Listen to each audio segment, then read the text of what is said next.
And I'd like to ask now Tom Johnson to get to the podium. He has prepared a case that was treated along the October trial, and I think it's important for you to understand the complexity of the treatment protocol that led to these positive results. Thank you so much.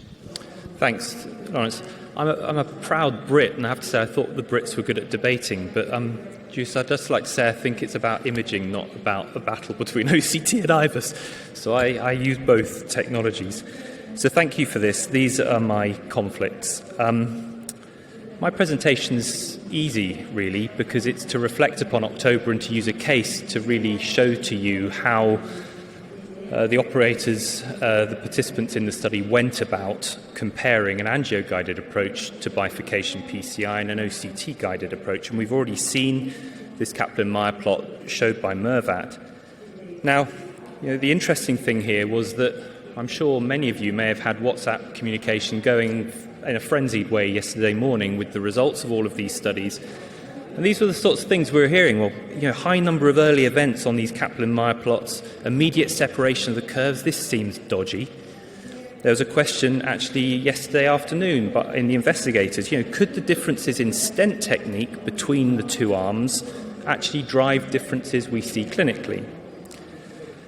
So you have to understand that all the data isn't necessarily apparent in the New England Journal, so these Kaplan-Meier plots for the individual secondary components aren't evident. But what you can see here is that actually the primary endpoint is profoundly driven in the early part by target lesion myocardial infarction.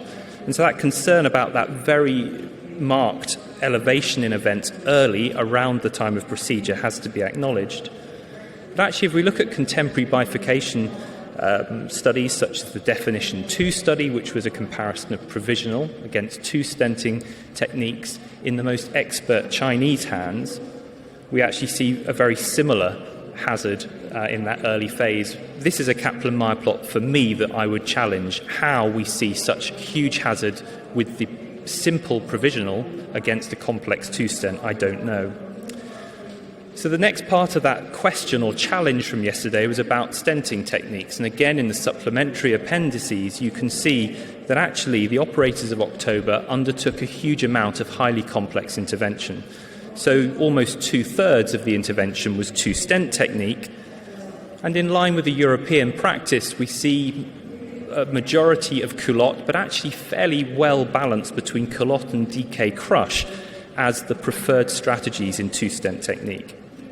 So I was tasked with sharing an October study case, challenging when you didn't participate. I was on the DSMB, but I didn't recruit patients. So I turned to a good friend and colleague, Peter O'Kane, from Bournemouth in the UK, to look at one of his cases. So this was a patient randomized to OCT with, I think you'll agree, highly challenging left main stem Medina 111 disease. We've talked about, both with IVUS and OCT, this importance of pre, peri, and post-procedural imaging. Now, clearly, actually delivering a device with such complex disease is not possible. So the calcium is identified, an upfront technique of rotablation is taken. Peter adopts a kissing balloon for further predilatation. And then most importantly undertakes, as per protocol, imaging of the LAD and the circumflex. And actually here acknowledges still an incredibly high burden of calcium, for which he then actually takes additional adjunctive technology. So we see here then IVL taken, but most importantly, as highlighted by both debaters, this need to then take further imaging to be sure that that adjunctive technology has done what we needed it to do.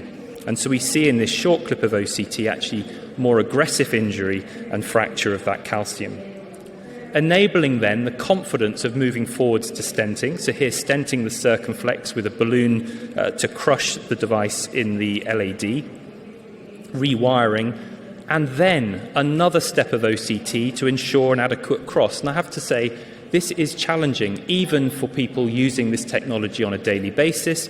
It can be difficult. Peter highlights where the wire is crossing here. There is obviously the ability with the AptiView software to use three-dimensional rendering, which will come back into Ultreon 2.0.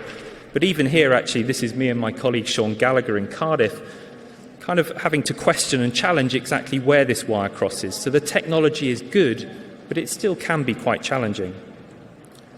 But having established where that wire's crossed, then you can move forwards, perform the first kiss, deploy the stent into the main vessel, undertake a pot, and then recross, and again undertake another OCT down now the LAD, establishing whether the wire is mid-proximal in terms of optimizing that subsequent second kiss of the DK crush technique.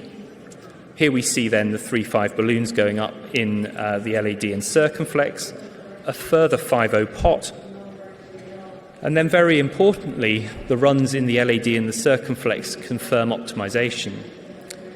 So in total, Peter, in this true October study case, has undertaken 6 runs. But I hope you all agree that a hugely complex technique of DK crush has been done with the most incredible expertise and confidence on the back of the fact that the imaging has been used throughout the procedure. So a pragmatic approach to OCT has to be image guidance, not optimization. We use it at the beginning, we use it in the middle, we use it at the end of the procedure. Ziad emphasized repeatedly easy. I would challenge him. What we do is difficult, and we have to acknowledge that the interpretation, the techniques we adopt for our patients are difficult and they carry hazard. It's right that we should be seeking easy support, but never forget the hazard that we're placing our patients at with the techniques that we undertake. October has undoubtedly confirmed superiority in my mind of an image-guided approach against angiography, and it will be interesting to see how at the European Bifurcation Club that falls out. OCT guidance requires engagement, as I hope I've emphasized to you, with the images. Before, as Ziad nicely delineated in terms of identifying morphology, sizing the vessel, during the procedure in view of these technical complexities, particularly with bifurcation disease, and then afterwards in terms of acute optimization. But as I said, I think the mission, to improve our patient outcome doesn't end here. There is more we can still do. Thanks for your attention.